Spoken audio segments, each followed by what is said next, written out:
Hello, welcome back to Kevin Pollak's Chat Show. Look, I don't know where Chat Show is. Okay, last I saw he was somewhere between Niagara Falls, Las Vegas, and the Bermuda Triangle. And he owns summer homes in all three spots, so there's just no pinpointing him. But it's fine, I'm here. I'm Samm Levine, and I am so delighted to be in the host chair today because of today's guest.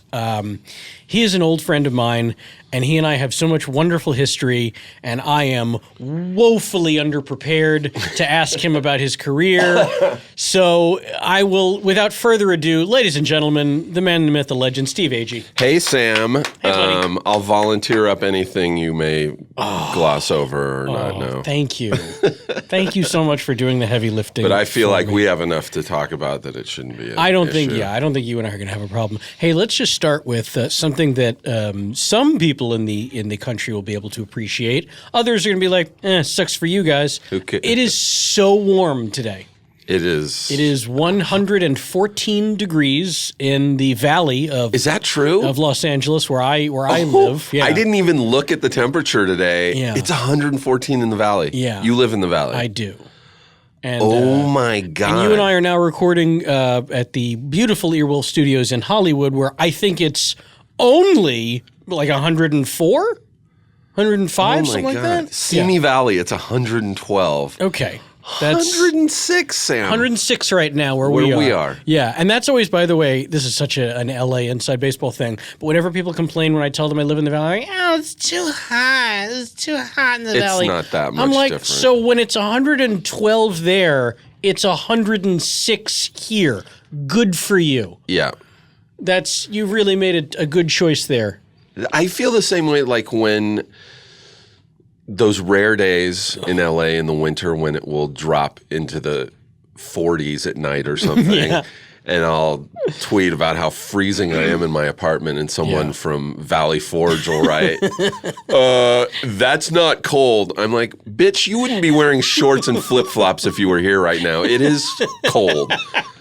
I know in comparison it's not, but it's still cold. Yeah. I remember years ago, the first time I ever worked in Vancouver. It was in the middle of LA summer. It was in the middle of, and so I wore shorts and like sandals up to Vancouver, not having ever been there before, and thinking it's still the West Coast. It's the entire West Coast is warm, right? Still the West Coast, right? I was a very sharp 18-year-old, and I get up there and it's chilly. Yeah, but it wasn't like freezing cold, but it was like 50-something degrees. Yeah, and I get to set, and one of the crew guys sees me. He's like, "Oh, you comfortable in that?" I was like, "I'm okay." He's like, "What are you from, Alaska?" Alaska? Yeah, I guess that's where 50 degrees is like, it's summer. Let's put on shorts. Like when you're so desperate to have anything remotely close to temperate weather. I like the thought, the reasoning of it's the West Coast. Because if you go up the West Coast far enough, just keep going straight, you'll be at the North Pole eventually. I guess. The North Pole is the West and the East. And right. No, there is everything but the South. There is no North Pole. Is that true? It is true. There's only a South Pole. I mean, there's a North Pole as a physical location where you could stand. But to my knowledge, there is no North Pole like there is Antarctica. I could be wrong. This is going to be a really dumb question, but is there an actual pole down at the South Pole? Like they put up that's like a maypole type. First off, there are no dumb questions. I don't know. And secondly, I'm going to say yes. Really? Sure. Why not? You'd fucking put one there. I absolutely would if I was. If you were the first person there, what are you going to do? I'd walk down and I'd go, "There's no pole here." Yeah. Someone get me a pole. Go to the local Home Depot. buy me a Festivus pole. A Festivus. Paint it candy stripe. Yeah. And stick it in there. I bet there isn't. No, there probably isn't. Well, that's not. Well, maybe there. I don't know. I mean, they have those in near the South Pole. They have all those like scientific stations and bases and stuff. There's got to be a flagpole down there somewhere. There's got to be somewhere just for. It may not be at the most truest southern point, but there's. I think there's only one way to solve this that doesn't involve the internet. You and I are going to the South Pole.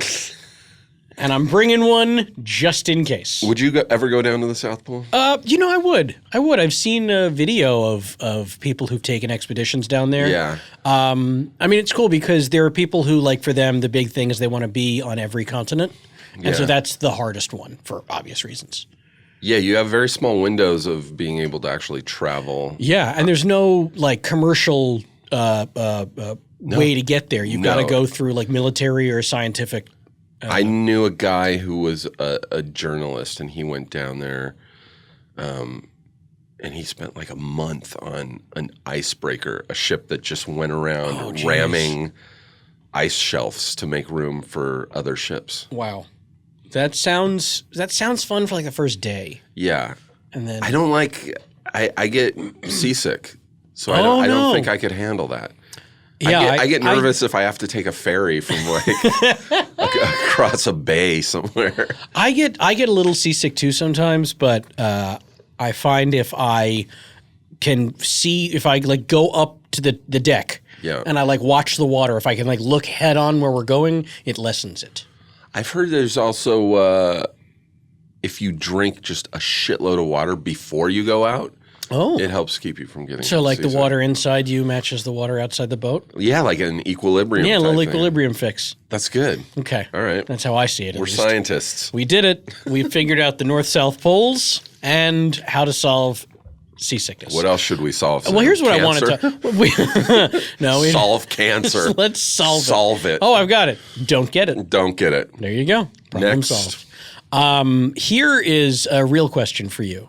Yeah. So we did have you on the chat show. I cannot believe, by the way, how long it's been since you've been back on the chat show. That was in Santa Monica. It was so long ago. I looked it up. That was 2009. Was it really? Yeah, maybe 2010, but I think it was 2009. We had you on twice, I think. Or maybe once. That sounds about right. I don't know. Whatever it is, we've literally not had you on the show in like 8 years. Yeah. And that's ridiculous. It was fun. I had a blast. In my mind, it's like, wow, we've had Steve on like 6 times. But no, we haven't. But in the time since then, you have done quite a bit of work. More lately than there were, there was the sad conversation period, which we'll probably talk about. We'll definitely talk about that. But then let's talk about the biggest, most recent, which is probably Guardians of the Galaxy 2. Yeah. Excuse me, Volume 2. I want to, no disrespect. Not chapter. That was so awesome to see you in that. Dude, it was... so I know you and James go back a long way, so please tell me how that came to... Well, I met James in probably around the same time I did this show. In around 2009 or 10. I have a friend, Shawnee, who used to... James hosted, he was like kind of like a judge on a reality show called Scream Queens. Okay. Where they were looking for like the next Jamie Lee Curtis type actress.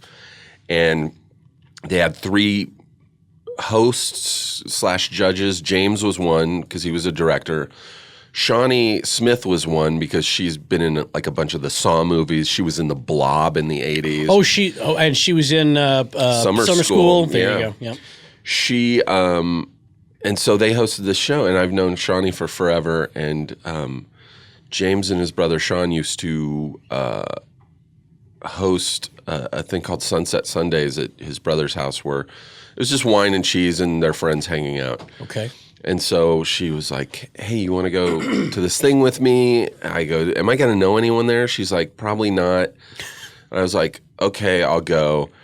And I went, and that's where I met James. And it's so funny because Shawnee never went back, and I kept going back every Sunday. I was like, I hit it off with those guys, and I was like, this is great. And he's like, come back next Sunday. And I called Shawnee. I'm like, hey, you want to go back this Sunday? She's like, I can't. I'm working or something. And I just never stopped going. Wow. Do you still go?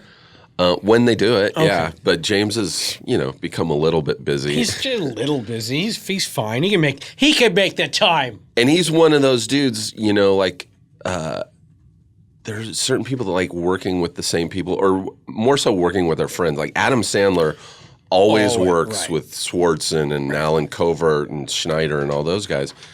James likes to do the same thing. And so when they were doing Volume 2, there was a huge storyline with the Ravagers, and he was just like, why don't I just have all my friends play the Ravagers? Because then I'll have all my friends around me. And so that's how that happened. It was just great. Super easy. That's beyond great. And also, though, I mean, you know, you'd say, like, well, why doesn't every director do that? Well, you've got to be of the James Gunn, Sandler, Tarantino level where you, as the director, just tell the studio, this is who I'm hiring. And this didn't happen until the second one. I'm sure the first one, he's like, hey, and they're like, no, you're going to have John C. Reilly play that. or Glenn Close. Let's wait and see how this movie does. That's why I'm always, I feel like I'm one of the review, like when my friends have great success, I'm genuinely happy for them. Yes. Because A, I know them, I like them, I'm very glad they're doing well. And then B, I'm like, the more successful he gets, the easier it will be for him to hook me up with a fun gig. Because wouldn't you want, like, if I had my own show and the power to cast people, I would be like, why don't we put Sam in this part? Or why don't we put Sarah or some? Yeah. Like, it makes sense because that just takes away a little bit more stress. Having your friends around. I totally agree, and so that's why I'm always baffled when I see like the Schadenfreude of people who are like, "Oh, your show got canceled. Too bad." Yeah, you're a dick. It's your friend. You guys have brunch every Sunday. Why are you being so mean? That's what my meditation teacher would call pacha capita. It's like a angry fire, just. Super negative, stressful. It does nothing but harm to your. I agree. Life's too short. Well-being. So where'd you guys shoot that? Hotlanta? Hotlanta in the winter. Oh, so cold Atlanta. It was actually perfect Atlanta. Oh, really? I've been there in the winter. It got chilly. We showed up for a little bit in January to do camera testing and stuff, makeup testing, and then we started shooting in February, and we shot February and March our stuff. Okay. And the weather was awesome. Oh, wow. Good for you. It didn't really start to heat up till June. They were still shooting in June. I went back, I think, to shoot one day in June, and I was like, oh, yeah, this is the Atlanta I've heard of. Yeah. But it was super pleasant. Oh, that's nice. And it was really easy for us because it was like, you know, when you're doing something that's an ensemble like that, it's, as you know, it's like you don't have to be in every scene. So it's like I would work maybe at most 3 days a week, usually 2 days. And then I could just like chill out and just see Atlanta and the aquarium and all this cool shit. What'd you think of the aquarium? It's pretty awesome. I love aquariums. All right. It's for me an aquarium. There are certain things. I'm almost 50. I'm 49, and there are still certain things that like. It looks so good. I go to an aquarium. I'm like, wow. It's the same way when I walk on a film or TV set.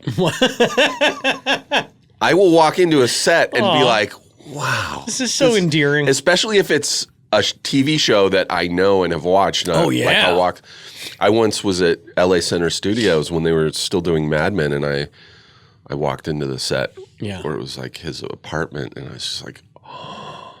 Yeah. That's looks Disneyland. Just like, it's Disneyland. Yeah. It's that kind of shit. Yeah. I never have outgrown that. Have you ever gotten to be on any TV shows that you had watched every episode of, like as a fan when it was airing? Oh, man. No. Okay. I don't think I have. It's as it turns out, that's a rarity. I think I've done it 3, maybe 4 times. What were the shows? Lost, Modern Family. Oh, fuck, dude. That's right. You were on Lost. Well... Yes, but that was a... But still, you were on Lost. But still, I was on Lost, yes. A show that that was a point. I remember that. Yeah. And what else? Entourage and it's got to be at least one more. I don't know. But there were so many that like were still on the air. Shows that like I grew up watching that were still on the air that I wanted so You know what would have been the best badly. one? What? Seinfeld. I know. Fuck. That went off too early for me. That went off in 98. I didn't come out here till 99. I didn't even start doing commercials until like 97 or 98. So I was just like, and you'll see people on it like, you know, Posehn was in an episode, Sarah was in an episode, and it's like, you lucky motherfucker. But did they know at the time how it would be revered all these years later? Probably not. Yeah. But they still, like Sarah was on a later season. And so Yeah. she knew how cool it was. I'm so jealous that she was on Larry Sanders' show. That's another one that would have been awesome. Have you done a Curb Your Enthusiasm? No. Trying. I've auditioned like 3 times. Yeah. Yeah. It's tough. That's cool in its own because you get to audition with Larry in the room. Yeah. But that would be an awesome one. That would be an awesome one. What other ones? So what other shows should we be on that are currently on TV? What are you watching that you want to be on? You know what I would love to be on? And there's a guy on it who I totally could have played. Actually, Say Yes to the Dress. Am I close? Mindhunter. Ooh, I read for that this past season. You did? I had to sign an NDA, which probably still holds up. I don't know. Has it aired? No. Oh, fuck. Then I definitely can't do that. But yeah, they make me sign an NDA before I could even go in and read. I will just say that they had me. Well, no. Here's what they do for shows like that. I guarantee you they didn't even send me the real sides. No. There's no way the thing I read in the audition is ever going to be on the show because they can't take the risk of me going rogue and putting it up online. But I like going rogue. But it was for a bad guy. For a very, very bad guy. Did you see the first season? I watched the first few and then I got caught up in something else, but you would have seen there was a serial killer who was already in prison that they go to interview, the big tall guy who was so chilling, but I was like, he was perfect, but I was like, I'm honestly surprised that I didn't audition because it was the role, it was based on a real person. Like they even used his real name and he was like 6'7". I was like, I should have at least auditioned. Yeah, you should have gotten a phone call. But that dude nailed it. He was so chilling.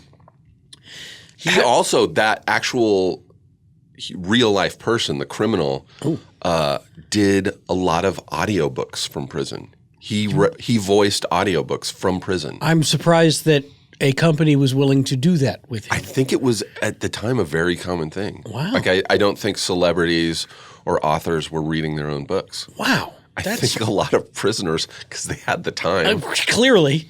But I wouldn't imagine they'd be able to find a soundproof booth that easily in a prison. But you just hold for the stabbing. hold for the shower rape.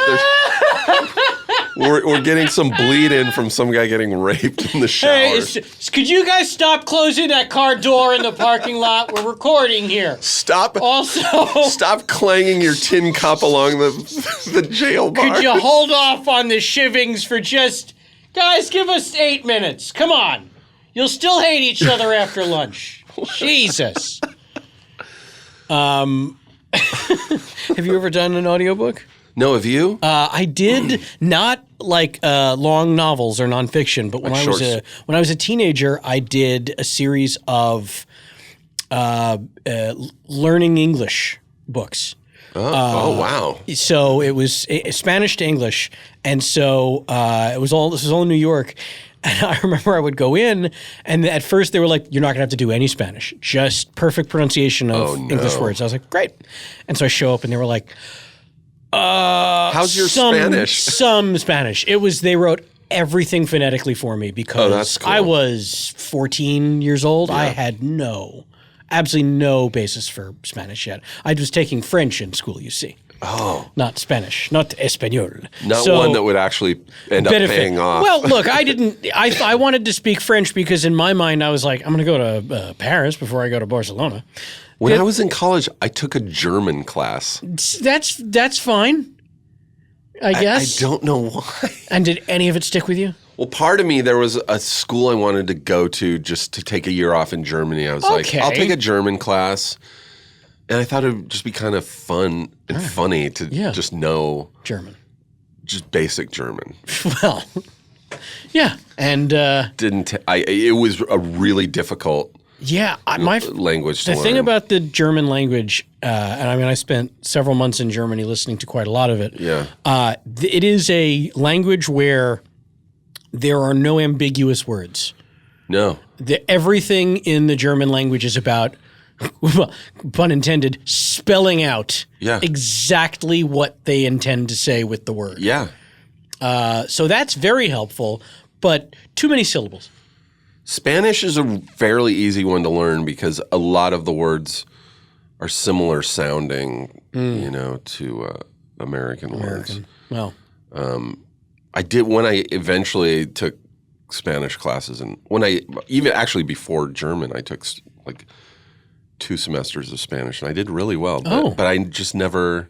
Bueno. After I graduated, un poquito. I know un poquito. Un poquito. Not very much. A little. ¿Dónde está la biblioteca? That's just down the street. Oh, thanks so much.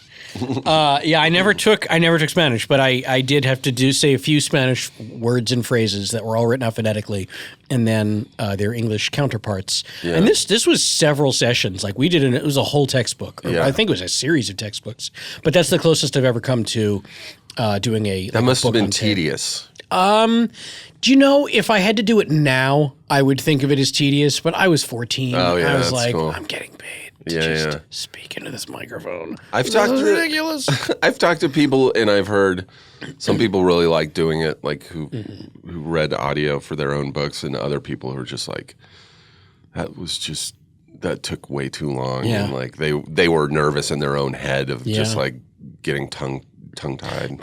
I'm going to really endanger myself here. I'm going to call out a particular author whom I love as an author. David Sedaris. He has written books that have changed the way I look at the world.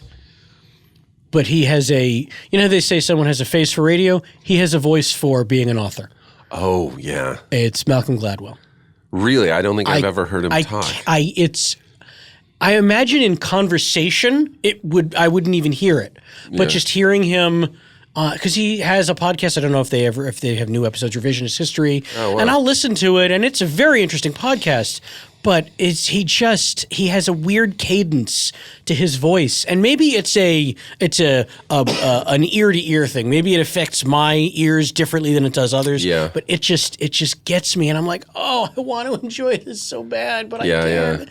Yeah. There are certain voices that just do that to me. Like there's a couple of voices. I think those ads are done now, but there's people who do voiceover for like a couple of commercials that I see repeatedly on TV, and every time I hear it, it's nails on a chalkboard. I have to run and hit mute on my TV. You know, I had the audiobook years ago to Eckhart Tolle. Oh boy, The Power of Now. It's one of those self-help books, which was actually a very good book. It was anyway. I got it on audiobook, and his voice.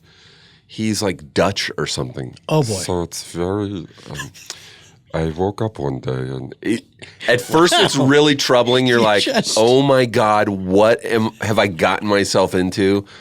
And then, like, one chapter in, you're like... it's the most soothing, like... I loved listening to it. Wow. You just, by the way you just transformed your voice. Oh, thank you, Sam. I'm going to request you do the rest of the podcast. Okay, we can do that. Okay. What do you want to know about my career? I'm on a very tight schedule. You do a lot of VO work, don't you? I do, yeah. How did you? What was the appeal to that? Was that something that you started pursuing the same time as acting, or did it come later? It just happened. It just happened. Do you have a VO agent? I do now. Yeah. Okay. Is it anyone I know? DPN. Okay. Lorraine Newman, our buddy Lorraine Newman's with them. Phil Lamar. Oh, well, he's nonstop. He has not stopped working in the voice world. Oh, I know. 25, 30 years? I used to fanboy out going into, because I didn't know this. I was always like, oh, I'll get a voiceover agent. I can record my own shit at home. And they prefer if you go into the actual agency to do it, which I actually like doing now too. But I would go in and be like, holy shit, there's Powers Booth. Holy shit, there's James Urbaniak. Yeah. He's with DPN as well. Yeah. That's Dr. Venture, for those of you who don't know. Yeah, rest in peace, Powers Booth. That was a bummer. Yeah. Well, he had a good run. I'm always sad when anyone dies, but that like dude when it's always worked. When it's an older person, I'm like, all right. I can't be this sad for everyone who dies. It's not shocking when it's an older person. Yeah. It's a bummer, but it's How old was he? 70? Okay. 70-something. I mean, I don't like when anyone dies in their 70s. I think you got to make it to your 80s, and then I'd be like, all right, he had a good run. Because that's absolutely. 70s are still a little young. Yeah, 70s are young. I know a lot of pretty spry people in their 70s. Yeah. And I would be really surprised if I heard like, oh, you know who died? I'd be like, wow, I saw him last week. Yeah, He yeah, was yeah. great. He was talking about going bowling. Like he seems like I just saw him at the batting cages. so we're gonna go skydiving next some week. 60-mile-an-hour balls around. Yeah, we were on those water skis for hours last weekend. That's crazy. Water skiing. Have you ever gone water skiing? I used to go all the time. What? Yeah. Where? I grew up out here in Southern California, so Okay. a lot of spring breaks we would be water skiing with friends out at Lake Havasu. Oh wow. Also Lake Powell. Yeah. Wow. And did you enjoy I loved that? it. Why'd you stop? I loved it.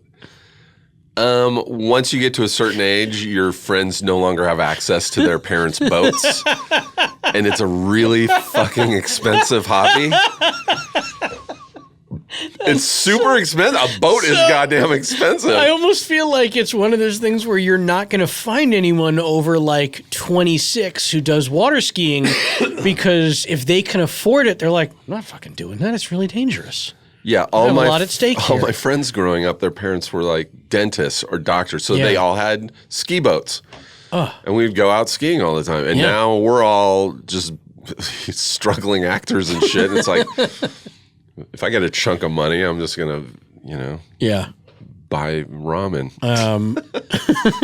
All right. So earlier today, twice, I asked the people on the Twitters to send us their questions and queries and problems, and we would help solve Problems. them. You and I are pretty good problem solvers. Yeah, yeah. I mean, we figured out we fixed cancer. We solved the North-South Pole mystery. So I had them send us some stuff. They're mostly pretty stupid. of course. These are It's mostly the internet, dude. they're mostly not worth asking. This is mostly shit that if you were in the building with the person, they would never ask. Yeah. But let's see. Okay, here we go. This is a good one from at Jake Bassner. All right, Jake, here we go. You said, how do I deal with a coworker who believes all kinds of crazy fake news? When he asks me, did you hear about insert random crazy conspiracy theory here? Do I correct him or just go, oh man, that's crazy, and move on? It depends on the level of craziness. Yeah. Sometimes I'll just be like, oh, that's weird. Fucking insane person. Right. Other times I'll just direct them right to Snopes. Do you know, I've had trouble recently when people who are not politically motivated things, like who are more thinking like me, when they'll post something and say, isn't that crazy? And then I'll send them the Snopes article. They'll go, Snopes is bullshit, man. They proved Snopes is bullshit. I'm like, what? Who proved it's bullshit? It's and the also, most non-biased. seriously. It's a fact-checking website. They have nothing to gain. Right. And they also, when they post why something is true or not, they give you the details and they cite sources. Yeah. That's just like we had to do in school when we'd write a paper. fucking A. Cite your references. Cite your references. And they do. And they do it. And so anyway, yes, Snopes, but people love to shit on Snopes because, you know. We should make T-shirts that say Snopes is bullshit. Or Snopes is bullshit? Yeah. But as far as this guy's coworker, I guess it depends on two things. One, Yeah. it depends on who the coworker is. Yeah. Like if they're like, you know, hey man, I heard this crazy thing about if you come over and you eat 5 diamonds, you'll poop out gold for the rest of the week. So you want to come over and do that? I'd be like, yeah. Do you have the diamonds? Oh yeah, no, my father owns a diamond mine, so I'll provide the diamonds. And then you go over and you just like fake swallow the diamonds, Yeah. you know, and then you can have diamonds. I know this is a weird scenario I just cooked up, but But you now have 5 now diamonds. you have 5 extra diamonds, and your friend may be pooping out gold. You don't know, but. You also shouldn't be friends with people who think that stuff like that is true. I know it's not quite alchemy, but it's up there. That is a level of just medieval thinking right there. But it also depends on the thing they're asking you. like you said. So I guess you have to gauge it. But if this is a person who is making repeated, oh, did you see that story about the Loch Ness Monster or Bigfoot? You just got to go, yeah. A couple people sent it to me. That's crazy. Anyway, I'll see you later. Because life's too short to keep getting caught in that conversation. Yeah, the biggest example for that with me would be my mom. My mom is always like, oh no, I went shopping with your cousin and she's buying all this fairy stuff, and she's like, my mom said something to the effect of fairies being evil. So I was like, oh wow, I didn't know that. Hang on. I'm moving checking, right on. Let me check, Are fairies evil? I'm checking Snopes on that. Don't check Snopes. Snopes is bullshit. Snopes is bullshit? All right. I guess it is. But yeah. All right. Well, you know what, Jake? I'm going to amend my answer. Your last day on the job, you can correct everyone. Oh, yeah. In fact, by the way, you're full of shit. By the way, shit gold. You're an idiot. Yeah. Everything you read is dumb. You are so galactically stupid for buying into it. Yeah, I mean, how hard is it for people to understand that if they are sending or posting a link that's like where the website it's coming off of is like realnewsabc.net, you're like, this is not a real website. Yeah. There's no actual journalistic integrity here. How hard is it for people to just quickly check the source of the story before they start sending it around? Evidently, it's very hard. With the invention of the internet, we have now access to so much more information and news, but also so much more fake, insane I almost bullshit. wonder if, like, 300 years ago, when they were burning witches at the stake. Yeah. Like, do you think there was more fake news then or fake news now? Maybe fairly even. I think it might be even. Yeah. Because there was only so much news that could get spread around back in those days. And it was that whole thing of, what's that game where... Telephone, where one person will say something into someone's ear and you go around the table and by the time it gets back, it's a totally different story. Yeah. That's probably how it was back then. By the time it got to your village, you're like, did you hear all women are witches? And the men in the village are like, I knew it! Throw them in the lake. And then another guy was like, no, Professor Snopes said it wasn't true. Professor Snopes in the 1700s. 1700s. I feel like I'm off on my dates. Weren't the Salem witch trials in the 1600s? I think they were. Yeah. I think they were. God damn it. Anyway, well, I hope that answers your question, Jake. It probably didn't. Probably not. All right. A couple people asked us to wish friends of theirs birthdays. So happy birthday to everyone who's listening to this who's had a birthday within the last 4 days. I've almost stopped posting, like, when it's a friend's birthday, like, hey, happy birthday, because then your whole comment section is, it's my birthday too. Like, all right, fucking when does this end? And now I know so many people that it's like birthdays every goddamn day. Yeah. Let's see. Nope, that's not a question. Okay, here's a good one. Yo, how do I quit smoking? It's super not easy. From that's what I've heard. At Shalinalan. Shalinalan. SHALLINALLIN,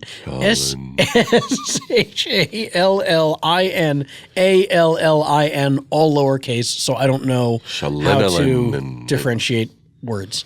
Anyway, it's my understanding, and this is off the top of my head, I don't know why I've remembered this all these years. The great Paul F. Tompkins was a smoker for many, many years and read a book called The Easy Way to Stop Smoking by Alan Carr. I talked to a friend 2 days ago, 4th of July, who had quit smoking, and I go, how did you do it? He goes, The Easy Way to Quit Smoking by Alan Carr. There it is. So there's your answer. That is the way I've heard most people have had success. Yeah. I know people who've done it by switching to vaporizers, nicotine vaporizers. Then you're just going to get popcorn lung, but which is a thing that I found out about. Yeah. You're frying your lungs. Oh. I smoked for like 10 years when I was in my teens and into my mid-20s, and then I don't think I have an addictive personality because I just woke up one day. Literally, I just woke up and was like, I don't feel like smoking anymore. Wow. And I just never did. And I never had an urge. That is a 1 in 10 million. I know that's a rare occurrence. Yeah, everyone is like, I can stop anytime I want. No, you can't. No, it's an addiction. But good for you, man. I know some people who've tried hypnotism too, and that's worked. What Kevin Pollak did. And it worked? He claims it worked. He said afterward, he's like, that guy did nothing. And then the rest of the day when he's like, that's weird, I haven't had the desire to smoke today. And then the rest of his life was like that. Shit. Yeah. See? I don't know. I guess, much like cancer, just don't start smoking. That, I still can't believe it's legal. To smoke? Yeah. Why can't you believe it's legal? It's just shitty. It's horrible. Sure, but I also think fast food should be illegal. Oh, come on. What kind of dystopian world do you want to live in, man? I think I am I don't want to get all political ideology on you, but I'm very much for a free state, a free society. Sure. Because then people have to accept responsibility for their actions. That's true. And and we have both edges of that in our society today. We have a society that demands freedom, that demands the ability to do whatever they want, whenever they want. But when something goes wrong because of your bad choices, they want to sue McDonald's for making them fat. Yes, that is always insane to me. Or, they want to sue, was it Starbucks or Dunkin' Donuts, the hot coffee? I think that might have also been take it back. McDonald's. I don't want to cite that as an example. It was McDonald's. You're right. I don't want to cite that as an example because I've actually read the story on that, and that it was a poor old lady, and she got burned all over her crotch because she foolishly put the hot coffee down there in the car. She got burned all over. She did. It was really bad. And it did. They made a Seinfeld episode out of it. It did scald the hell out of her. But there are plenty of other ridiculous lawsuits where it's like, you knew the thing you were doing was awful and dangerous. Even common sense has to tell you the thing you're doing is awful and dangerous. So when something goes wrong, that's on you. Unless, of course, the thing we are talking about is so ubiquitous and dangerous, like guns, then we have to have regulation because if left unchecked, there are things that will just be the end of us, and that's one of them. And I'm not saying guns should be illegal. Don't come down on me on that. I'm just saying we need better regulation, and I don't think you'd have to be out of your fucking gourd to be like, no, I think every damn gun should be totally legal. Everybody should get a gun. Every kid should have a gun. Teachers and everybody in a school in a public place should have a gun, and you shoot your gun when somebody else shoots their gun. I'm totally not. I don't know who that guy was. I think if I owned an actual house, I may own a gun, like a shotgun or a pistol. Right. But I don't need an automatic, or I don't need a fucking machine gun. Semi-automatic weapon? I don't need that. Like, nobody fucking needs that. You don't need an air rifle for all the hunting you're doing from downtown? All these hobbyists and doomsday preppers who are just like, you want to take my fucking guns? No. Yeah. No one has ever said that. They want to make sure you're mentally capable of owning one. Right. I don't think there's anything At this point, I'm not coming for anyone's guns. I just want to stop the next crazy person from getting his hands on one. Sure. How can anyone be against that? It's it's bananas. Or the people who are I also love the people who are like, that would never work if they do that. Well, then let's do it.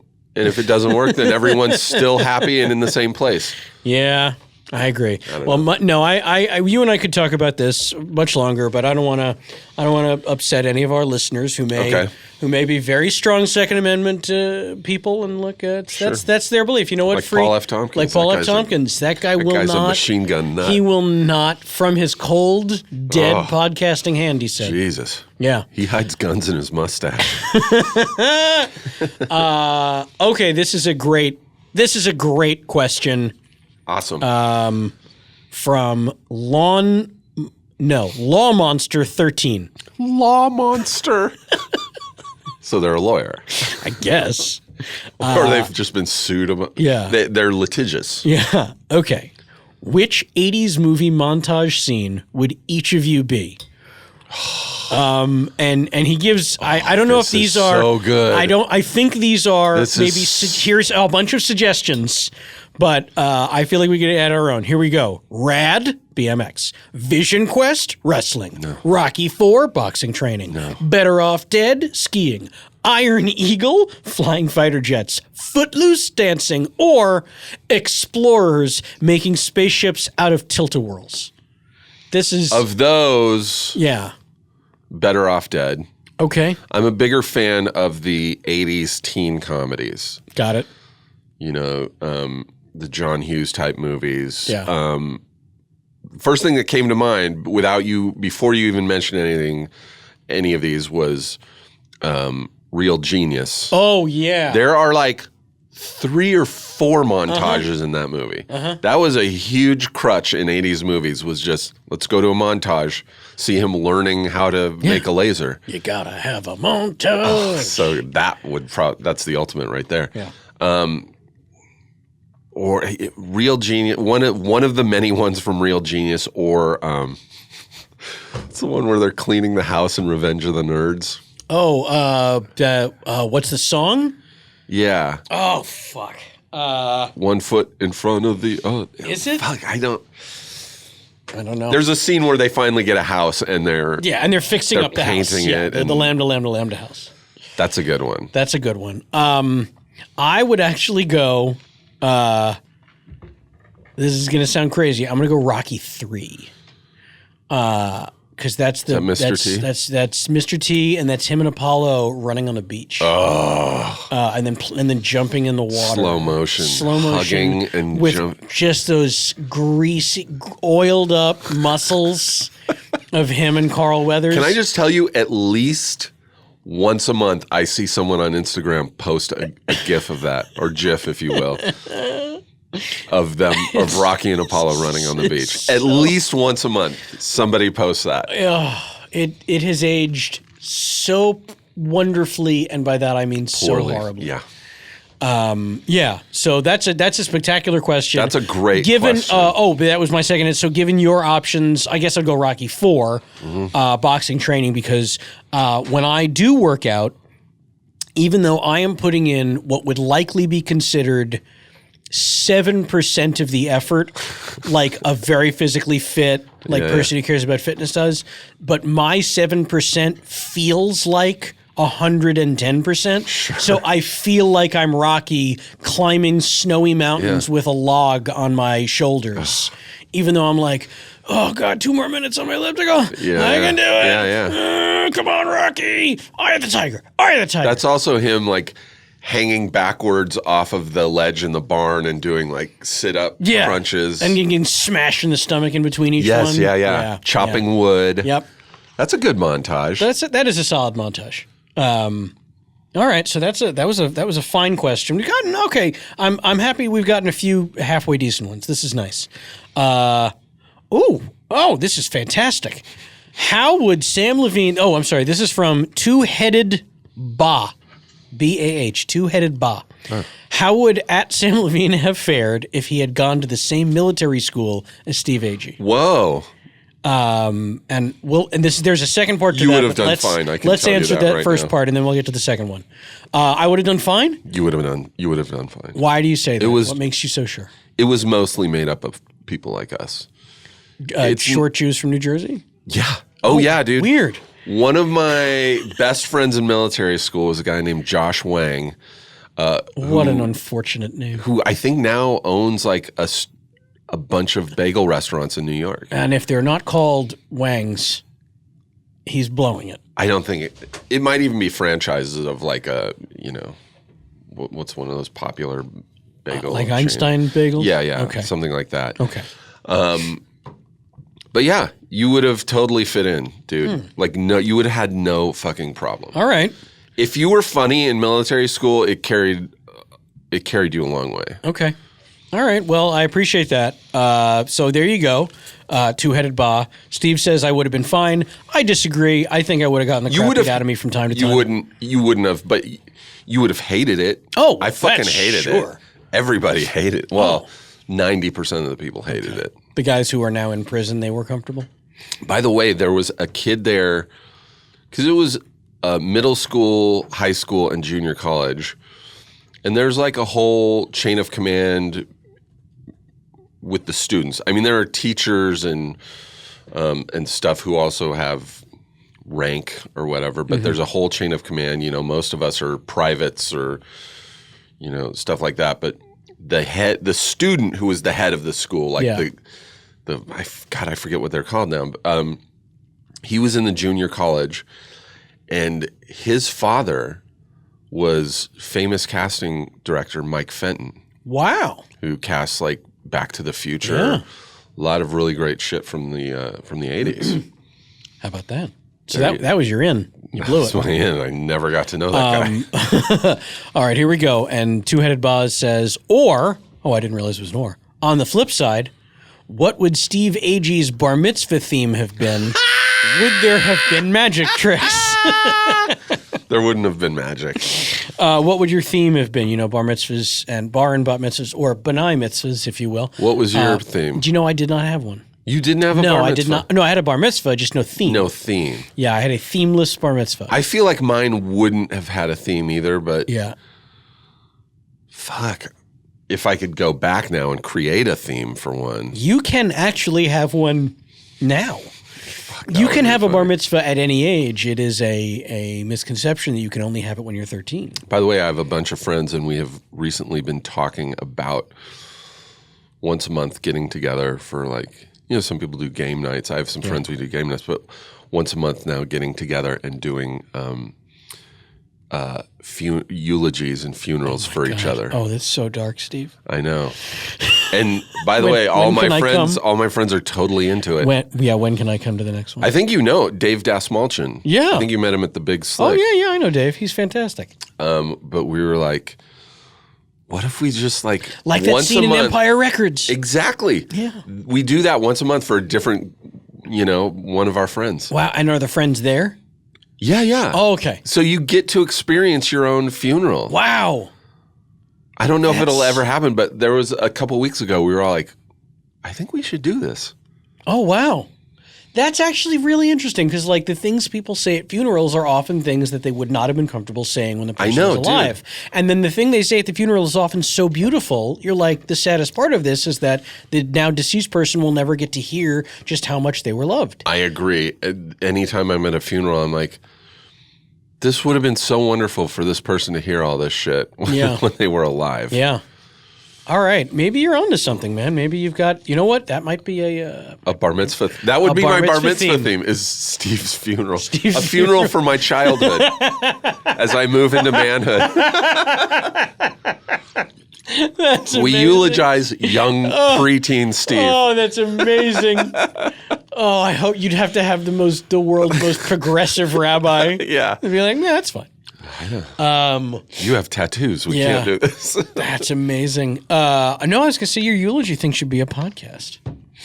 That's another good idea. All right. Well, sign me up. I'll do it, and then I'll report back to the chat show fans. Cool. How it went. Cool. All right. Let's see if we have any other good questions. Dan, that was a good question. That was a good question. Dan Urban 1 wants to know, do you ever eat at Baba Ganoush? I haven't yet. Okay. Do you know about Baba I do. Ganoush? Every time I drive past it, I laugh uncontrollably because I think of your old stories. I stopped doing them because Baba Ganoush followed me. Did you ever tag them? I tagged them. I made the choice. I was like, I'm going to follow them on Instagram. Oh. And then just to see what it's about. And then I posted a photo of Baba Ganoush saying you have followed Baba Ganoush and saying, well, this just happened. Yeah. And then there were so many replies with Baba Ganoush tagged in them that Baba Ganoush, the owner, whoever, followed me back and even DM'd me. They're like, what are all these people talking about, this Baba Ganoush stuff? So I was like... Wait, can you explain for the 3 people listening who don't know what we're referencing? There's a Mediterranean / hookah restaurant bar on Beverly Boulevard near La Brea. And it's called Baba Ganoush, which just is very pleasing to my ears. It rolls off the tongue. It's kind of funny, but it's also just... It's just poetic and just the way it rolls off the tongue. And I started doing these like fake commercials on my Instagram stories. Right. Like 10-second commercials as like the owner of Baba Ganoush. And it started because I used to go to there was a Starbucks across the street. It's also right next to the New Beverly. But I would park across the street, go to Starbucks, and then I'd do these fake commercials where it's just me going, hey, come on down to Baba Ganoush. We really need your business. I'm trying to put my kid through school. He's studying to be a DJ. That's right, studying to be a DJ. Or people would be walking past the restaurant, like a lady with her dog. Oh, yeah. I'd be like, hey, come on down to Baba Ganoush. Unless you're wearing a red shirt. If you are, keep walking, you fucking idiot. It was just dumb shit like that. And for some reason, it got so popular. Like, I would be in towns out of state, and people would walk up to me and go, hey, Baba Ganoush! I'd be like, oh, shit, this has gone too far now. But then once they followed me and were like, hey, what's this Baba Ganoush thing everyone's talking about? Yeah. I was like, oh, I didn't say specifically them. I go, oh, sometimes I make funny, like, fake commercials for different businesses. Mm-hmm. Not saying that it's strictly Baba Ganoush. I go, next time I do one, I'll tag you guys. And I just haven't done it because they're not really mean-spirited, but they're just fucking weird. There's some kind, sometimes they're crass. Yeah. Well, that's okay. Yeah. In this day and age, we need more of that. I say. But I have not eaten crass there. Advertisements. I actually read Yelp reviews, and it's supposedly really awesome. The food's supposedly really great. I think you and I should go to Baba Ganoush after this. Maybe. Let's see. I'm not going to cite the handles here because these are dumb and they don't want me. How much wood would a woodchuck chuck if a woodchuck could chuck wood? Very funny. Chuck all the wood if a woodchuck could. He'd chuck all the wood that a woodchuck chucks if a woodchuck could chuck wood. Boom. There's your answer. All right. At Brig C. God damn it. Ask Steve about yacht rock videos, which I just discovered this week and laughed my ass off to. Those need to be more widely viewed. I don't know what that means. About 10 years ago, 10 or 11 years ago, my friend J.D. Riznar created a web series. Do you know Channel 101? Mm-hmm. He created a show on Channel 101 called Yacht Rock. And it was all about smooth music. The smooth music of like the 70s, like Michael McDonald, Loggins and Messina, Steely Dan. Seals Crofts. Yeah. And he gave it the term yacht rock because a lot of it was about, being in marinas and sailing and all this, like Christopher Cross. And so he did a whole series giving the history of yacht rock. And JD played Michael McDonald. He was kind of the main character and thread throughout yacht rock. He was kind of what strung all these songs together. And there were a couple episodes where I played Steve Porcaro from Toto. And and basically in that series I wrote Roseanne. And these are very loosely accurate. Like, he took a lot of liberties. I know Steve Porcaro's daughter. I've since met her, and she's like, he didn't write Roseanne. It was like one of the other guys in the band. Right. But he's like, in this series, my character writes Rosanna because I'm trying to get laid by Rosanna Arquette. Right. I'm like, she has to fuck me if I write this song. Basically that. And like all the guys in Toto are just like insane people, and we have this chant. It's just like, go Toto, go, go Toto, go. Where can people watch this? You can find them all on YouTube. Just go into YouTube and type in Yacht Rock, and there's like 14 episodes of them, and they're amazing. James Adomian played Vincent Price in the Michael Jackson episode of Thriller. Episode? There was Michael Jackson episode? Yacht that Yacht Rock. I misunderstood. Sorry. He does. I was only half paying attention. I was trying to see if any good questions came in. No. We go in and we do a seance, and Vincent Price is the head of the seance. Adomian is Vincent Price. It's brilliant, and it's like episode 4. Okay. Well, that's what I'm doing the rest of the day. Yeah, watch Yacht Rock. It really is amazing. Okay, let's see. Here we go. Somebody else asked about Yacht Rock. One of my favorite Agee moments is the episode of Yacht Rock where he plays Steve Porcaro and says, "My root chakra is my taint." Yeah. Yeah, I have a whole plan of getting laid, and it's like my root chakras, and it's insane. And it, by the way, it has taken off. Like that is now, like if you go into iTunes Music or iTunes Radio, like Yacht Rock is a category of. Yeah, that we listened to it on Tuesday night at Kevin Pollak's poker game. Yeah. We listened to Yacht Rock while we played. And I am a huge fucking fan of that kind of music. It's really smooth listening. I love it. Yeah. For some reason, I have always loved Steely Dan, and I think it just goes back to a period. It just mentally puts me in a period of being young, and here that was always on the radio. Sure. So a lot of it's nostalgia for me, but Yacht Rock. Yacht Rock. Check it out. Okay. It really, the series is amazing. Done. So a while ago, we almost started talking about Sad Conversation. Yeah. But now let's, because I don't think we've ever really talked about it. I don't either. On any podcast or anything.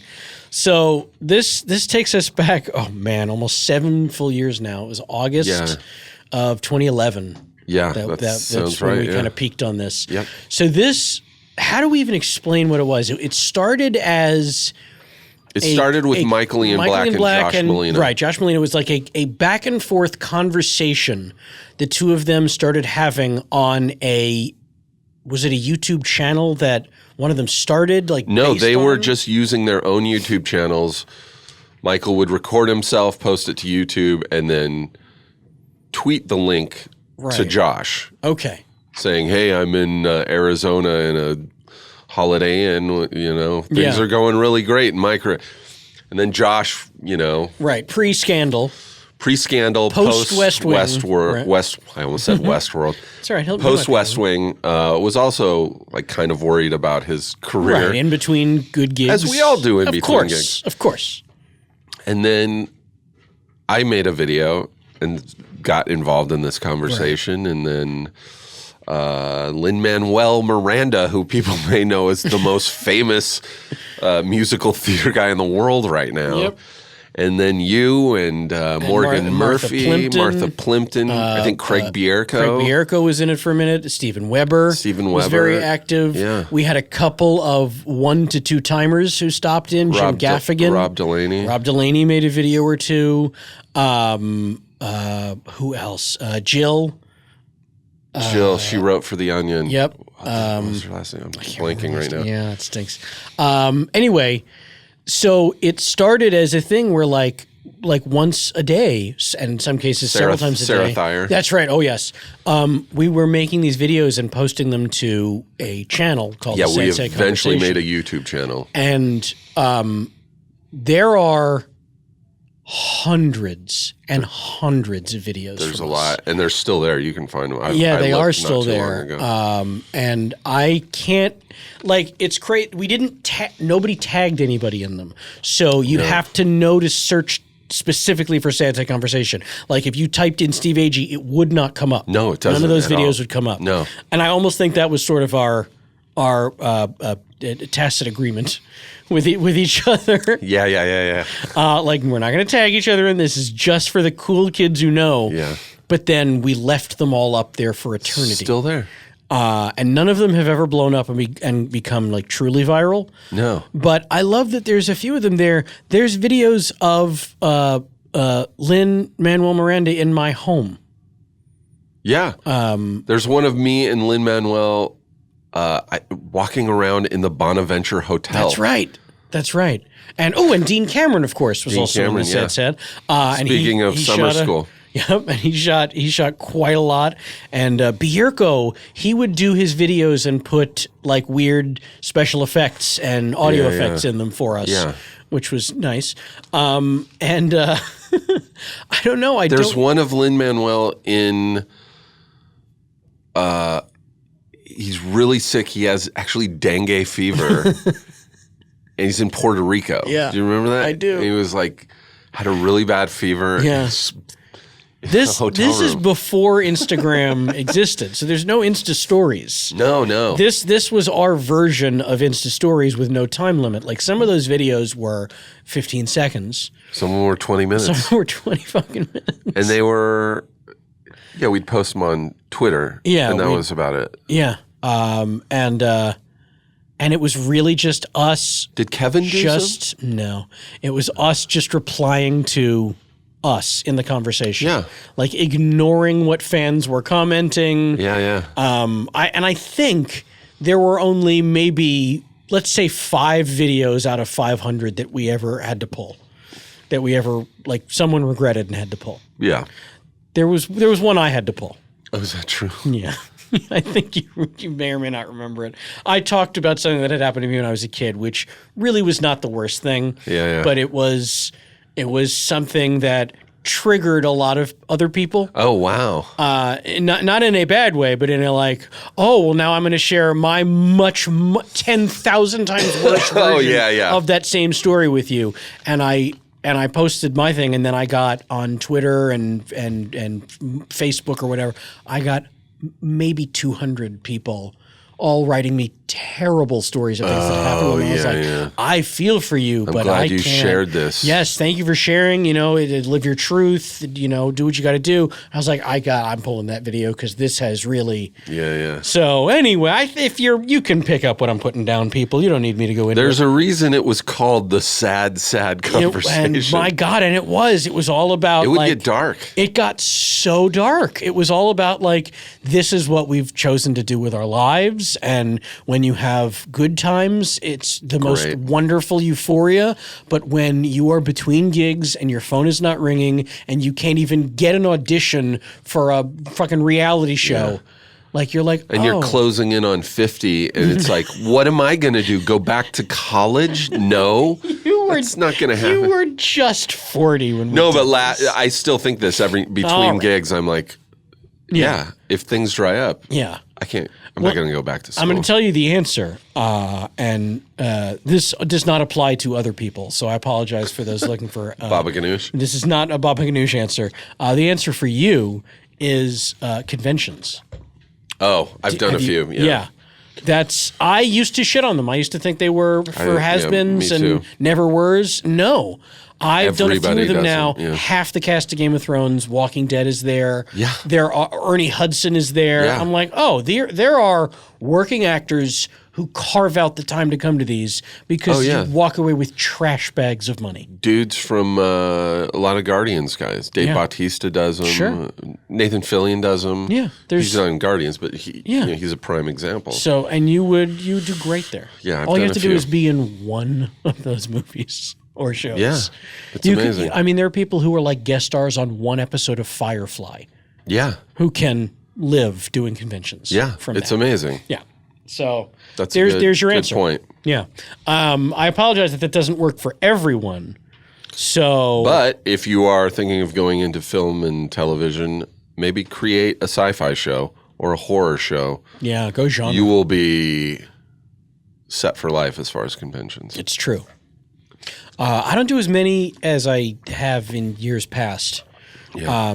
Because it's always people think, oh, it's great, man. You get to go see a fun new city. I'm like, when you're there, you see the airport, the hotel, and the convention center, and that's about it.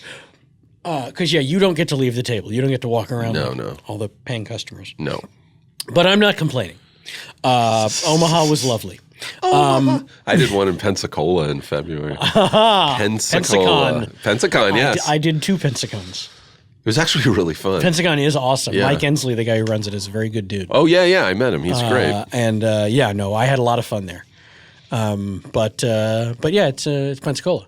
It is Pensacola. Lovely people, but you like seafood? Cool. Yeah. Actually, the thing that got me about Pensacola, so the conventions are Friday, Saturday, Sunday. I woke up Sunday morning. I was like, oh, man, we're starting at 11 today or whatever instead of 10 or 9. I was like, I'm going to go out. I'm going to get some grits. I'm going to get a nice Southern breakfast. And I leave the hotel. I get into an Uber. I'm driving around. I'm like, why is everything closed? Church. Oh, really? I didn't even Every notice that. eatery was closed. It was very upsetting. That's a bummer. It was a huge bummer. I was like, all right, I went in Rome. That's fine. I get it. We repeatedly ate at a restaurant called McGuire's. Oh, yeah. Which was like this famous old restaurant people staple dollar bills to the ceiling. And they do karaoke, live stage karaoke with a band, and there's taxidermied animals. Yep. Yeah, I know McGuire's. Yep. Yeah, that was a. Look, if you're a celebrity person listening to this, and I imagine we have lots of those. Let me know if you want to do Pensacon. Sure. Steve and I'll hook you up. It's a fun weekend. It's in February, so get your tickets now. And it's Florida, so it's warm. It was lovely. I literally went from 3 days earlier. I was in Telluride, Colorado, for the Telluride Comedy Festival, and it was fucking freezing. And it was also 10,000 feet, so like I was having respiratory problems. Like I was, especially the first 2 days. I got off the plane in a place called Montrose because the airport's so small up there that it's closed a lot of the times in the winter. So you have to fly into a different airport at a different elevation, and then you drive up to Telluride. It's like an hour. Mm-hmm. And when we landed in Montrose, it's like 4,000 or 5,000 feet, which is the same as Denver, which is fine. Mm-hmm. And then we go up to 10,000 feet. I get out of the van and grab my bag, walked maybe 20 feet and had to put my bag down and was just like, yep. Oh my God. And it took like 2 days to get used to that shit. Yeah. That altitude sickness is no joke. No, it's legit. Yeah, I've had it every time I've been to Park City or Salt Lake. Yeah. Denver. Yeah, it hits me every time, and I'm not a fan of the change. It's the hardest when you're there doing like just a weekend gig because then you never have a chance to adjust. They had an oxygen machine in the green room at the theater, so like I walked in and they're like, "Hey, how you doing? Thanks for." I was like, "I'm good. I'm a little out of breath." And they're like, "Oh, you want some oxygen?" And they just hooked me up to the oxygen machine. And I was like, "Oh, this is nice." Yeah. And then I went out and did like a 20-minute set and was like, "Okay, thank you. Good night." Walked back in, went right back on the oxygen. Yeah, you got to be careful. That stuff, it's very addictive. Yeah. The oxygen makes you feel great. Very nice. So I want to ask you two things. Sure. You can decide which order you answer them in. I want to ask you, of your body of work, and if memory serves, you had 133 IMDb credits when I checked. Well, that's nothing. Credits. Oh, stop it. That's nothing. Even if what? Let's say 30 of those are yacht rock. Are yacht rock. That's still 103. Well, but I have severe issues with IMDb. Okay, well, I actually have had many emails with the head of IMDb. Oh. Angry emails. Oh, no. Yeah. Are you trying to get stuff on or off? Off. Oh. Stuff that is not even real. Oh. And they're like, "No, that's real." I'm like, "That's not real. That's not a thing I did." You were not in the original Kings of Comedy? I once videotaped Rich Fulcher rapping, but gibberish rapping. Okay. It's like a 10-second clip of Rich Fulcher just going, "A chicka-chee, chicka-choo, chicka-chicka-chow, barby, barboo." I put it on my YouTube channel to post, to then put it on Twitter. It has somehow become on my IMDb page that I directed and wrote and edited Rich Fulcher rapping. And that was one of the things. I was like, "Hey man, this is just a friend improvising. I don't want this." He's like, "Nope, it's on YouTube. This is it's a video. It's production. We can't take it down." I'm like, "Are you fucking kidding me, dude?" We got to get Snopes on this. Oh, dude, that's ridiculous. Yeah, and there's several things like that, which are things that I did like for Channel 101, like shorts where it's like me and my friends improvise just some dumb scenes, but it lists me as director, writer, editor. I'm like, no to none of that. Wow, you're the opposite of most Los Angeles people who would be thrilled to get credits that are not real listed on their IMDb page. No, there was one thing. The one thing that I'm the most embarrassed of, it was early Channel 101. I was a lot younger. I did this thing as kind of a spoof on The Incredible Hulk, where I was a guy who every time he drank beer got blackface. It was stupid. It is. It is as stupid as it sounds. Okay. It was all improvised, obviously. Just me and my friend watching the races going, hey, man, you want a beer? No, I can't. He's like, why not? It's the races. Come on. I'm like, you know what will happen. He's like, come on, you fucking pussy. What are you, a pussy? Drink this beer, you fucking pussy. I'm like, fine. And I drink it. And then I like... and then I go into rage mode, and now I have blackface, and then I'm calm again, but I'm sitting there with blackface going, well, this is horrible. That's one thing that's on there that I'm like, I'm embarrassed because it's also offensive. And I was young, and I was like, oh, it's like the Hulk, but he's black. Right. And now I'm like, that's in no way appropriate. That's just stupid. All right, so then I'll. But what were you going to say about? I was going to say about my 130 credits of the two questions, and you can choose which to answer. Yeah. Of those 133 credits, yeah. What are your personal favorite three? Because for me, like, people expect me to say, Freaks and Freaks and Geeks and Glorious Bastards, and those are great. But personally, like, I feel like when I really enjoyed what I saw the finished product, it's stuff no one's ever heard of. Right. Right. And so I'm curious to ask people that because I want to help direct more traffic, more eyeballs to the stuff that you're most proud of. Well, so you can mull on that if you want, because here's the other question. Okay. The other question was, hey, Steve, how's your health? Oh, that's a great question. Yeah. So you can I decide do a which one you want. podcast about health and medicine called We're No Doctors. I do it with Busy. I know. My health is actually better since I've started doing this podcast because it's gotten me to go get checked up because, part of the theme of this podcast is like, go fucking see a doctor if something's proactive. wrong. Yeah, be proactive. So I've been practicing what I preach. So I'm like a lot healthy. I have a lot of dental issues. I know your dad's a dentist. Mm-hmm. I'm dealing with a molar right now that needs to be extracted because Ow, I'm sorry. last year I had a root canal, and it was towards the end of the year, and it was after a series of dental procedures that I had to have. And so by the time I had the root canal, I'd capped out on my dental insurance. Oh. So I had the root canal. They put a temporary crown on, and this was like August of last year. And they're like, come back and we'll do the permanent crown, which was going to be like $1,000. And I was like, I'm just going to wait till January. Yeah. I'll be real careful chewing and stuff on that side of my mouth. I'll wait till January till my insurance, re-ups, and then I'll take care. And so by the time I went back, they were like, "What? Where the fuck have you been? What took you so long?" They go, "Your temporary crown is gone. This looks horrible. Now we have to pull the tooth." Oh. And I was like, "They don't have to pull the tooth. They're trying to get money out of me." And I have a cousin in Arizona who's a dentist, and so I had them actually send the x-rays to my cousin because I was like, can you make sure they're not fleecing me? And he wrote back the next day. He's like, yeah, you have to have that pulled. Ugh. So, and the weird thing is, I don't have issues with the dentist. I'm not afraid of going to the dentist. That's good. I'm not one of those people who's like, I'm getting a cleaning. I'm going to have them put me to sleep. I'm not... I have a high pain threshold, so dental visits are nothing to me. I don't mind them at all. The only issue is I've suffered from vertigo for most of my life, all of my adult life.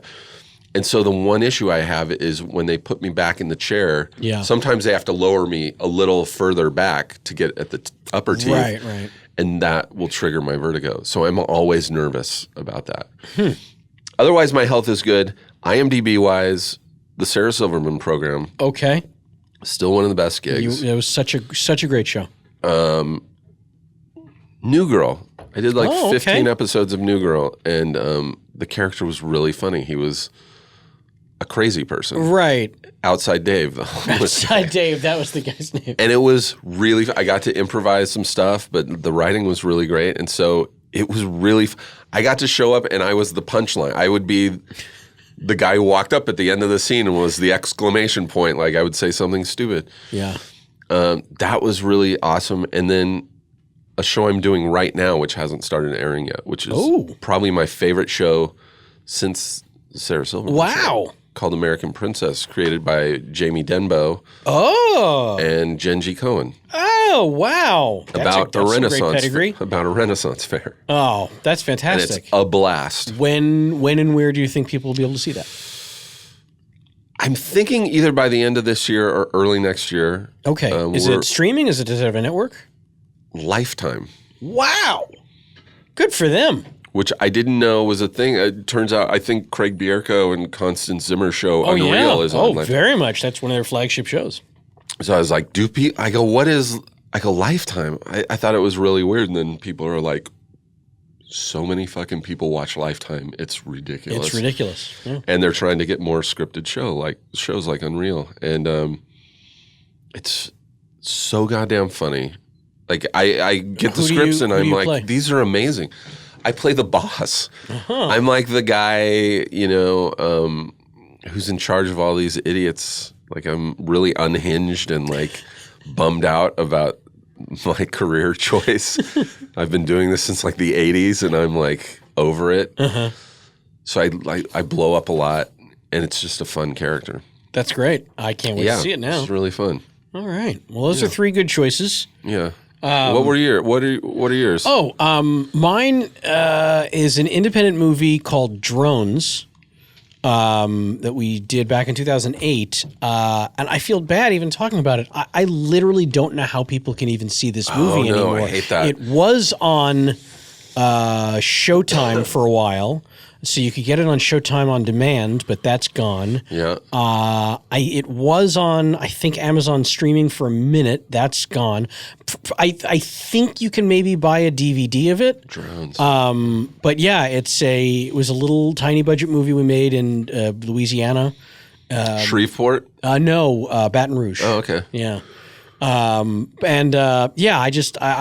loved the movie and I really enjoyed the character I got to play and I was really proud of the finished That's one of those things that you're like, I hope somebody just fucking uploads it to YouTube. Because every now and then you can find movies that I'm not going to fucking fight you if you do. Every now and then there's movies on YouTube. You're like, that whole thing is on YouTube and it's awesome. Yeah. And then there was a show, a streaming series I did a couple years ago called Crunch Time for Rooster Teeth. Oh, Casper Van Dien. Yes. I was listening to your episode with Casper, and I heard you talk about that. Yeah, yeah. Rooster Teeth's great. Yeah, they were. They made this really fun show. We did 6 great episodes of it. We shot it down in Austin, and then they didn't do anything after that with it, but that's, what are you going to do?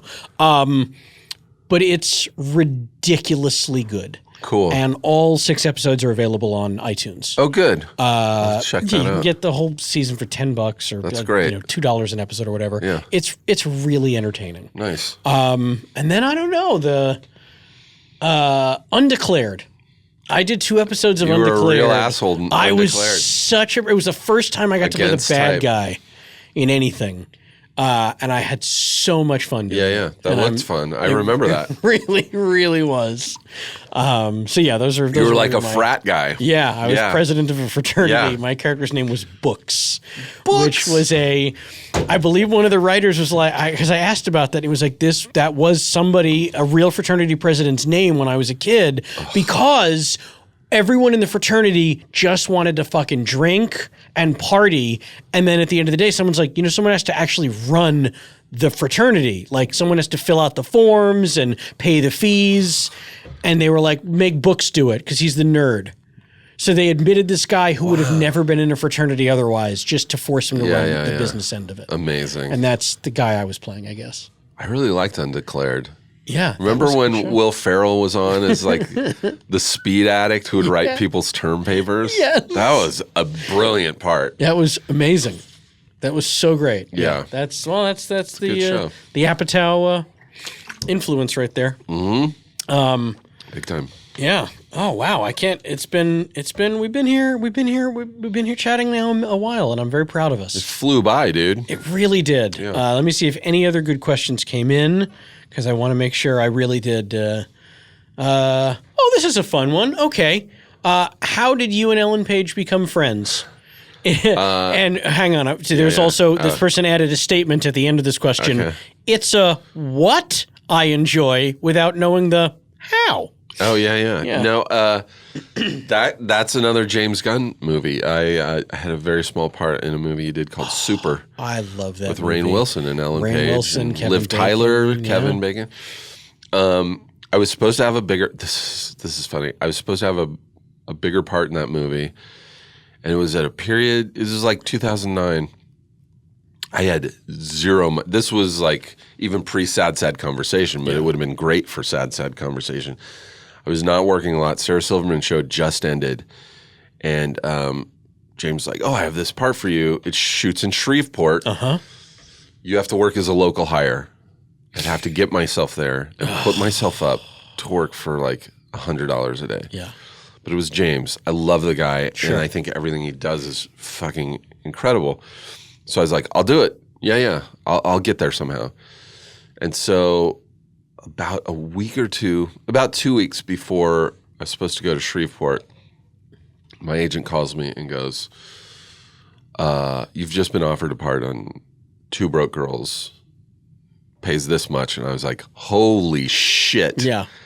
And I was like, I have to take that, right? Yes. And so there was a day before I said anything or said yes to that, and I was just sitting at home going, how do I tell James I can't do this? He's going to be so mad at me. And I felt so guilty and so bad, and I didn't want him to be mad at me. And then I finally called him, and I go, hey, this thing came up. It's an offer. Like, it's a guarantee, this much money. I go, I'd be fucking you. You know, you'd have to recast this part. And he just goes, are you fucking insane? He goes, stay and take that money. Are you fucking insane? And so he's like, I'll find something else for you. And then when they moved to LA to do reshoots, he's like, we're doing something in a comic book shop. Ellen Page's character works in a comic book shop. You can just be a coworker. Yep. And that's how I met Ellen. And Ellen was a huge fan of the Sarah Silverman show, unbeknownst to me. So when she met me, she was like tongue-tied. She was like, she was like, I really, I really like the Sarah Silverman. And we hit it off immediately. Yeah. She's super funny. On set, she was doing this shit where she would walk around and explain to me what everything was. Like, that's the boom operator. That thing is a mic on the end of the stick. It's so they can hear our voices. I'm like, and I would just be like acting like, yeah, I fucking know what a boom is. And she was like, these are the cameras. They have two of them. They're going to get a close-up. And I was like, I'm not fucking stupid. I know what this is. And then we totally hit it off. And we were like besties. And yeah, she's awesome. She's great. Yeah. And James is great. And he saved my ass a bunch of times. I was supposed to be, he did a horror movie about 3 years ago in Bogota, Colombia. Oof. That he wrote and produced. He did not direct. A guy named Greg McLean, who was like an Australian horror director, did. He did this series called Wolf Creek. And so he was going to direct it, and the script is just brutal and dark, and I was like, I want in. And James had written me an awesome part in that. And again, oh no, it was a Friday. I was supposed to go down Monday. This was a Friday. I was supposed to fly to fucking South America and start shooting on Monday. I woke up Friday morning to a message from my mom going, your dad's in intensive care. He's dying. And I was like, fuck. This wasn't as hard of a decision, but it was shitty in that it was like, you have 3 days now to recast this part. Oh, dude. And so I called him. I was fucking crying. I was like, I feel fucking horrible. I go, no other job offered to me would keep me from going down to South America, but, and he goes, I would be disappointed if you chose to go to South America. Yeah. He's like, we'll figure something out. And then he put me in Guardians. Ugh. But yeah, good dude it right was there. great because I mean, my dad ended up dying like a couple months later, and I got to spend the summer with him, and I would have been a wreck in Bogota, Colombia. you would've been constantly going, "Oh, my dad's dying. What the fuck am I doing here?" Yeah. Ugh. Yeah, timing. This is a business of timing. It really is. Yeah, dude. The thing I did on Lost. I'd actually I'd already been offered another gig here in LA. Well, no, you're gonna love when I tell you what the gig was. Typical. No, you're gonna fucking love what this gig was. Do you remember Nick Swardson had a sketch show called Nick Swardson's Pretend Time? I did an episode. Yeah. So he'd been telling me for months. He was like, "Oh no, I'm gonna write you something, dude. I love you. We're gonna put you in the show." I was like, "Great." And so then he calls me. He's like, "Hey man, are you free on like next Tuesday to shoot this bit?" I was like, "Yeah, whatever it is, I'm in." He's like, "Great." And then the next day, they call me and tell me what the bit is. It's going to be like a Maury Povich type show where I play an alien in a full unitard. Yeah. Like head to toe. You wouldn't even see my face.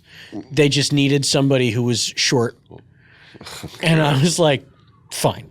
Whatever. Sure. I'm not doing anything I wasn't that doing day. anything that Tuesday. I don't care. What else am I gonna do? And then I say yes. And then literally the next morning, Friday, I'm driving up to San Francisco and I get the phone call from Damon Lindelof, who's like, "I wrote you something. It's small. I don't know if you want it. Let me know." And I was like, done.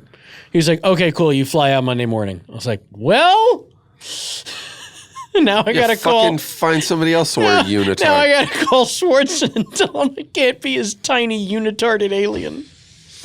That happened to me last week. I was doing, I have a recurring part on You're the Worst, which is, and it's one of those characters where I come in at the end of the scene and say something stupid, and that's it.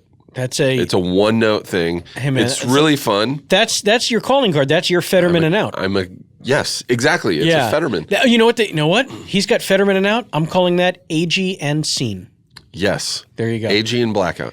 It was so they just started the new season. They're like, this was like a month ago. They're like, we're gonna want Steve this week. Yeah. We don't know what days yet, but this week for one day. And I was like, okay, I'm not doing anything. Yeah. And then I got this show, the Genji Cohen, Jamie Denbo show, and they wanted me for this same week. And my agent's like, well it'll be fine. Each one is one day. We can make that work. Right. I go, great. Rob Delaney messages me. He's like, hey, you want to come to London and do Catastrophe? Do Catastrophe. I'm like, yes. I go, when? And he goes, the week of the 28th. And I go, are you fucking kidding me? So I can't do it. And I'm bummed because I just want to go to London. Sure. And B, I haven't seen Robin forever. And then I shoot on that Monday. I shoot the American Princess show. That's great. And then I'm scheduled to shoot You're the Worst, tentatively on Thursday or Friday. The next day, Derek Waters calls me. It's a Tuesday. He's like, hey, you want to do something for Drunk History? I'm like, yeah. He's like, when? I go, when? He's like, Thursday. And I go, fuck. I go, I think I can do it. I might not be working that. Yeah. And then it's just like 2 days of like my agents trying to make shit happen. And I ended up being able to do both in the same day. Oh, wow. It was a 20-hour day for me. I had to wake up at 4, go do Drunk History, wrap at 3:30, drive to LA Center Studios. Oh, my God. And get right and make up at 4 p.m. and shot till midnight. Oh. And but it was all worth it. It was super fun, but it was exhausting. Yeah. But it was one of those things where it's just like, of course, the week before, the week after, I have fucking nothing. Nothing. Yeah. That's every actor I know has 10 versions of that story. Yeah. Of my phone would not ring for 3 months straight. I was looking into, getting welfare support, and then I have 6 job offers. All for the next 2 weeks, and I have to, and I can only do one. And we're not the stars of the show, so we have no leverage. Pull. Yeah, it's like nothing. Either you work this day or we find somebody else. Yeah. No biggie. Yeah. Oh man, such problems we have. Steve. Sometimes. I can't tell you, buddy. Sometimes. You are one of my all-time favorite people. Thanks, buddy. I could sit and talk with you with no microphones for hours and hours and hours. And I would love to come on your podcast sometime. Do it. Do you have some medical shit to talk about? So much medical stuff. We'll make it happen. In fact, I'll tease right now what I have going on. I'm wearing a baseball cap right now because there is a giant bandage on my head. I have a piece of my scalp missing. Yeah. Yeah, no photographs, please. Oh my God! You're definitely worthy. I'm doing audio only this week. So I would love to come on and talk about that. And I know the fans. That's what you call a tease. Yeah. In the ad biz. That's right. So if you want to hear what's going on, check out We're No Doctors. Yep. Where can the fans and peoples find you on the social media? All across the board, it's my username is just at Steve Agee, one word, on Instagram, Twitter. I pretty much have fully stopped doing Facebook and MySpace? MySpace for sure. Facebook. That's how long it's been since I've been on Facebook. Can they find you on Friendster? If the website still exists, then probably. Are you on LinkedIn? I don't think so. I think I do have an account because every once in a while I'll get a slew of like, so-and-so wants to connect with you. I'm like, why? I'm in the wrong business for that. Yes. Yeah. Yeah. All right. Well, that's great. People, find Steve Agee. Please. Follow the man. Like his tweets. Watch his Insta stories. I prefer the Instagram. Just I do photography mostly. You really do? Yeah. Let me just bring attention. Thank you for reminding me. You post incredible pictures. Man. It's all I want to do now. Your friends and landscapes and moments and architecture. Thanks. You post really, really beautiful stuff. He goes out to the desert a lot and gets some really great stuff there. So if you are into photography, Steve does not take that lightly. It's very serious to him. So no selfies. It's all other shit. It's all other stuff. So check out Steve's Instagram. And dude, thank you so much for coming and shooting the shit with me here today. Yeah, and for sure. I'm glad we made it happen. We solved some people's problems. Yeah, we did. We told some fun stories. Yeah. And we complained a lot. And that's all I want to do with any given day. That's all we'll ever do. All right, let me just wrap things up. Sure. Thank you guys for tuning in, for sticking around and listening to this silliness for the last hour and a half or so. I would like to thank Chat Show himself, Mr. Kevin Pollak, Jamie Foxx, our head writer, J Mac, our producer, Corey Levitt. Jesus, I almost said a different person. Corey Levin, one of our producers who help runs our post. Sam in the booth. Sam, I don't know your last name. Kiefer. Sam Kiefer. Mm-hmm. Oh, wow, that's a great before and after. Mm-hmm. Yeah. Sam Kiefer, the beverage, is obviously what I was thinking. That stuff you see in the supermarket, Kiefer. Oh, yeah. It's like a probiotic. It's like a probiotic drink. Yeah, because that's the only Kiefer I can think of.